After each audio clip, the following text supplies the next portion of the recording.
Okay, today we're going to show you how to create a drum line using MP3s or waves. My name is Dennis. Today we're going to use Sony Asset Pro 7.0. Okay, so the first thing you're going to want to notice to do is you're going to want to check your, make sure you get your sample or your guitar, piano track, whatever you have loaded on in there. And when you load it in, first thing you'll notice that Acid does automatically is it will open up a track that has never been opened with Acid, or that is not a loop sample, into the beat mapper wizard. So I'm going to go ahead and show you what that looks like. To see what it looks like, you're going to have to left click into the track number there. So you just double left click and you'll left click in the section where the wave name file is. Double click and then you'll select beat mapped, and then you're going to go to stretched, and then you'll go down to beat mapper wizard. Left click that. Okay, so just to show you how this works, basically your first step is to select the beginning note, the first kick, the beat, or just where it starts. So just hear it real quick. This is what it sounds like. You see where the beginning note is. It's right at the beginning here. Just take it there, and so you just play that. Okay, so once you get your first note on the downbeat, click next. And this section will basically, this is where you actually get it on beat. I'll play this and you'll hear that it's not on beat by the metronome. See, the grid lines are where it needs to line up with your actual beat. So for this one you need to stretch it. So you just left click the loop region margin and just drag it to the right so you get to where the next rounding is. Now you hear how it's more on beat. You can see where the grid lines line up. Now once you're at that point, you'll click next. And this last screen is just little finishing touches, whatever you need to do. You'll just now click next. Basically want to keep all these checked, everything. Change project tempo to match the beat map track. You want to preserve the pitch in case you want to change the tempo, and then the pitch of the instrument will still sound the same. And then you just click finish when you're done in there. Now you have the track beat mapped, and you can just exit out of this little screen and this screen. And you'll come in here, we'll just zoom in a little more so you can see things better. Your next thing is you want to make sure you have the tempo where you want it to be. Mine's already good. Usually when you load a file in, it'll have the tempo for it, so it'll read files that were used in other softwares before. And if you want to slow it down, you select the lower tempo. And you want to set, when you're creating something, you want to set the metronome on. So you'll just left click this icon here to make sure it's highlighted. So now your metronome is on. And after you have all that complete, you're then going to want to construct your drum line.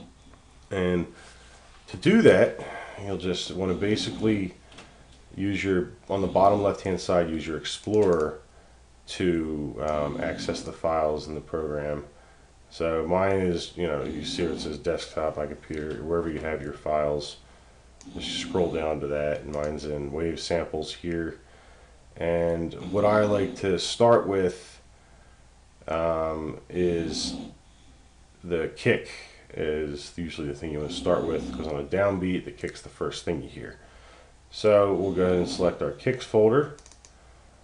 You don't have this, it doesn't come with Sony, you have to buy your own wave or MP3 samples, but as long as you have them already, you'll be able to follow this video, or until you buy them, you can just learn now.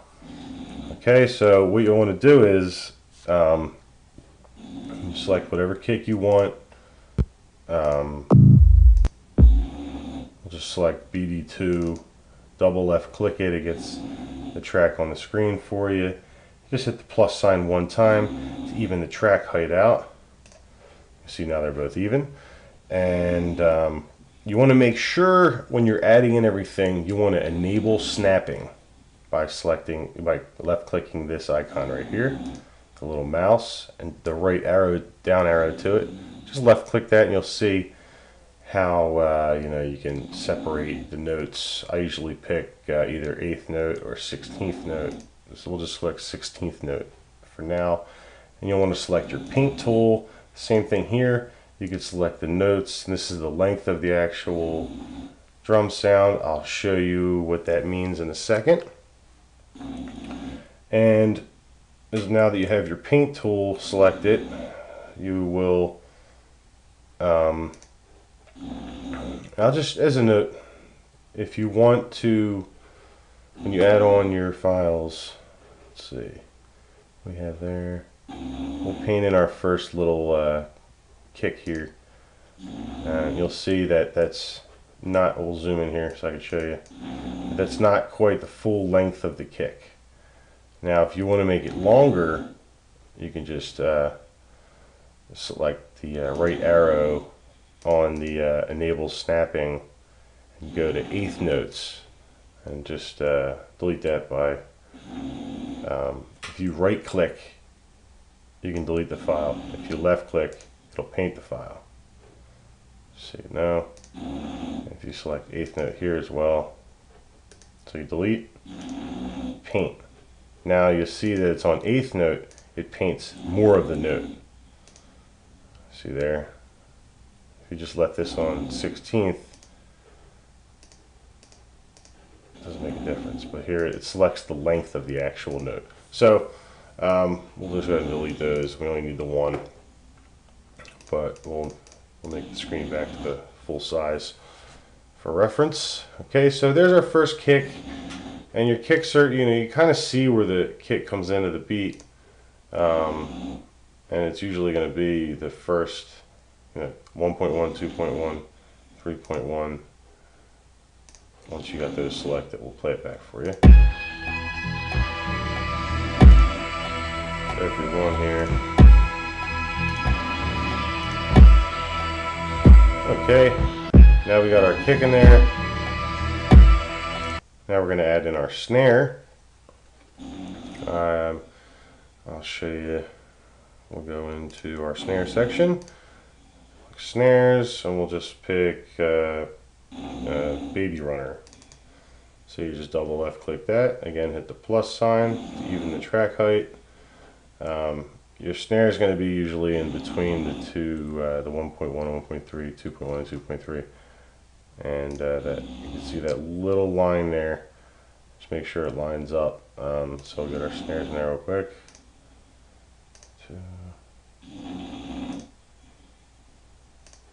It's a little off, you can always move it over, it's not a big deal.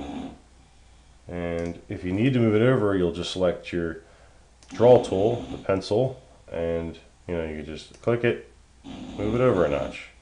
See, by having enable snapping on, you're able to move things, but if you have the snapping off, you'll notice that it doesn't go right into the grid. So we'll just click that on and put that file back where it needs to be.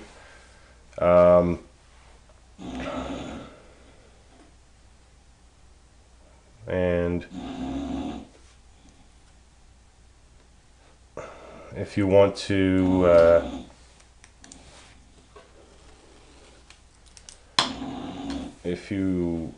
at this point you have your kick and your snare, I'm just going to play that back for you.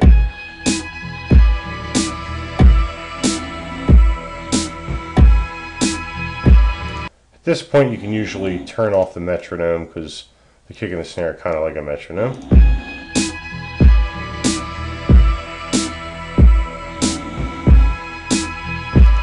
Okay, so now you kind of hear the idea of what the beat sounds like. Next, usually add in like a hi-hat or something like that, so we'll just add in a hat. Bang, we use a 20p, for example. Again, you hit plus again to even the track height. For the hat, you can, if you like, if you just want to do a constant hat, it's on 8th note already, you can actually just left click in the beginning, hold it down, and drag across the screen. It'll just keep hitting. You can do this for anything, but for hats it's usually more often. Kind of hear what that sounds like. And if you wanted to make the hat longer, again, you right click to delete everything. I'll show you how to do that.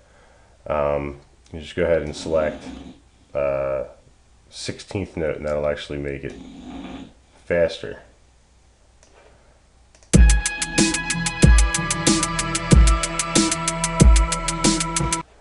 But that's not the exact sound that this beat would actually sound good with. I think this one would be probably quarter note.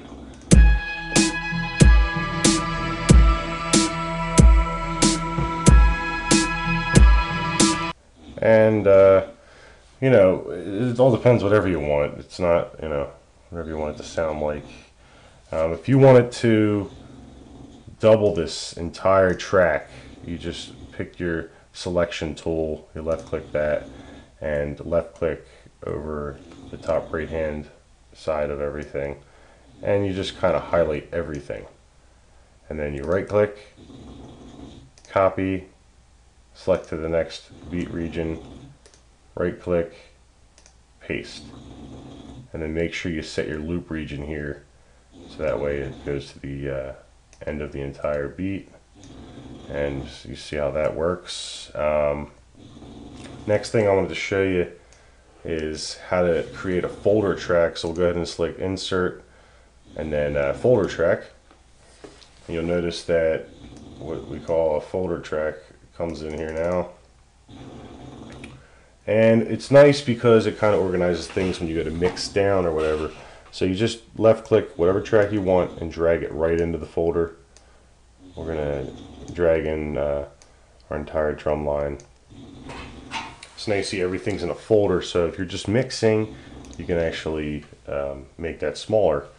It's kind of nice when you're, again, like I said, when you're mixing. If you're done mixing that part and you have 30, you know, audio tracks for vocals, and you just want to get that out of the way because it takes too much of the screen up, you can do that. Or if you want to solo out that instead of the actual sample and just have the drum line playing, you can do that. You know, it's kind of cool. Or the opposite, if you wanted to mute out the drum line, you can do that. But you can still do it, you know, each track separate. If you want to take the hat out, you could. Or, you know, whatever you want to, minus the snare. So, you know, that just kind of is another little trick of the trade. You know, for creating folders. If you wanted to duplicate a track, you just left click the track and you right click on it, select duplicate track, and you'll see, you know, now there's 2 hat tracks, but we're going to go ahead and delete that one. And basically now if you wanted to duplicate multiple tracks, you select the first one by left clicking it, hold down Control on your keyboard and select whatever other tracks you want, and then right click, duplicate. Now you have 2 of each. Just as a side note, if you ever mess up and you want to get rid of the last thing you did, edit, undo. In this case, the last thing we did was duplicate track, so we're going to undo, duplicate track. Takes us back where we were. Okay, so when you're done there, we're going to show you how to, if you wanted to render a track, render to new track. Or, so basically, if you want to render only certain tracks, whatever you have muted will not render. So let's say we only wanted to render the hat and the sample. So we're going to go ahead and mute the kick and mute the snare. And now you'll just go to Insert, and you'll want to select, or into Tools and select Render to New Track. When you're in here, first thing you'll want to change is where you want to save the file. So I usually click desktop. That's the easiest for me. And then you'll want to name your file. After you name your file, you want to select what type. Usually I pick MP3 or WAV. Whatever you select is up to you. MP3 is nice because if you want to set the ID3 settings, you can. You just select this bottom tab in here. And you can name it whatever you want, so that way if you have it on an iPod, it'll bring the name of the artist or the track or comments or copyright or whatever you want to have on there. But we're not going to worry about that for now. And then finally you'll select your template. Usually just use project settings, so if you have, you know, reverb on there or whatever, it'll all come through with the sound. You can select a multitude of these. I've messed around and tried most of them. I've noticed that, you know, the 320 kbps CD transparent audio has a good sound to it. It's up to you. I would just use project settings for now, and then you click save. Then it will that little screen won't pop up. It would for mine because I already did it. We're redoing it. But this is basically what's going to happen. It's going to render depending on how many tracks you're rendering, and how fast your computer is how long it's going to take. If you're only rendering 2 tracks like we're doing, and it's this short, it's only, you know, whatever, 20 seconds long, it's very fast. But when you have, you know, a 5-minute song and you have 30 tracks, it might take a lot longer. So be prepared for that. And we'll just go ahead and hit plus so it's the same size as all the other tracks. This track's going to have those 2 files on it. So we can actually go ahead and mute both of them. And then we'll unmute the other 2 tracks. And then we'll play everything together. Now you can either select the paint tool or the draw tool for this. I like selecting the draw tool. So you left click the beginning, drag the draw tool over the entire beat there. You'll notice if you keep painting, it'll keep going, and you can actually just paint however many of those you want it to. So instead of having to copy and paste everything, now you can just paint it since it's a rendered track. It's a full track. And we'll go ahead and play that back so you can hear what it sounds like. If we mute that, unmute these, same. So that's how you go ahead and render certain tracks. Now I wanted to show you how to insert a volume envelope. I'll just zoom in here a little bit on this track so you can see better. You just right click on the track, and you'll want to go down to insert room envelope, or you can do a pan left or right, whatever you want to do, but I'm going to show you a volume one real quick. So you just left click, you'll see the blue line, that's the volume envelope. Say this part here, you want it to, you know, for some reason lower that part, you could right here. And then when you play that, we'll solo that out so you can hear it. You won't hear it, it'll just lower. Again. So, you know, if you want to do that, and if you didn't and you want to just get rid of that, just right click on the track again, go down to insert room envelope, and click it again, and it just removes it. If you wanted to do a pan, you just go to pan and say that same part, you know, you want it to go left to right. We'll just select another one so you can, if you have it on your headphones, you can go left to right.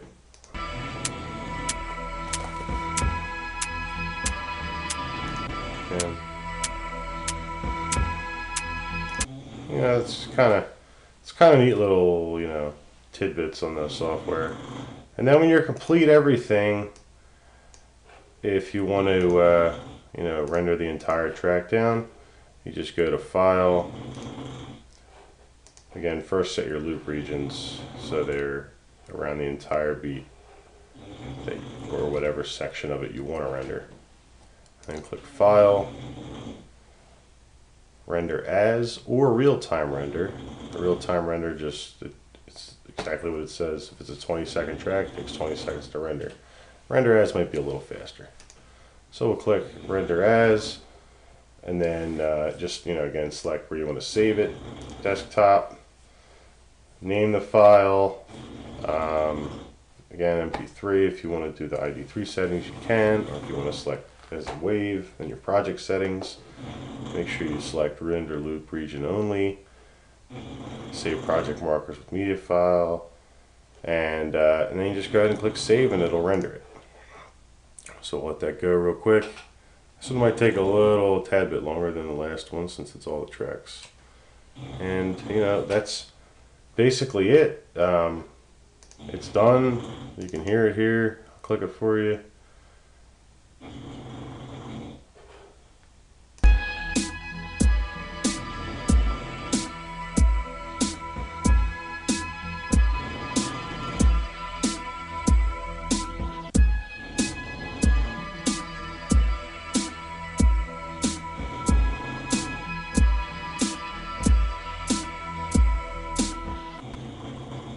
Basically it.